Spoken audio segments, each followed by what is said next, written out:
তরুণদের মধ্যে গালাগালি প্রবণতা খুব বেশি। জেনজি জেনারেশনের মধ্যে দেখবেন প্রচুর গালিগালাজ করে। গালিগালাজ করলে নিজের ব্যক্তিত্ব নষ্ট হয় এবং এটা একটা গুনাহ। এই জিনিস কিন্তু কারো মাথায় নাই। বন্ধুদের সাথে আড্ডা দিতেছে, দেখবেন একজন একজনকে গালাগালি করতেছে। কেন ভাই? গালাগালি ছাড়া কি কথা বলা যায় না? যায় তো।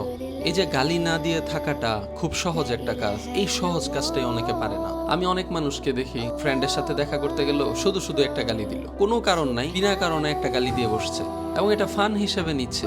যে গালি দিচ্ছে সেও ফান হিসেবেই দিতেছে, যে শুনতেছে সেও ফান হিসেবে শুনতেছে। আপনার সাথে যদি কখনো এরকম ঘটে, সোজা বলে দিবে, গালি দেয়া কখনো ভালো ব্যক্তিত্বের প্রকাশ ঘটায় না। তুমি গালি দিতে পারো না, ইভেন মজা করেও না। আমার সাথে চলতে গেলে কখনো গালি গালজ করবা না, এটা কোনো ভালো প্র্যাকটিস না। আপনার পার্সোনালিটি অনেকগুলা পিলারের উপর। আপনি কিভাবে কথা বলেন, আপনার বিহেভিয়ার কেমন, আপনার আচরণ কেমন, আপনি কি ভালো লিসেনার কিনা, ইউর কোয়ালিটি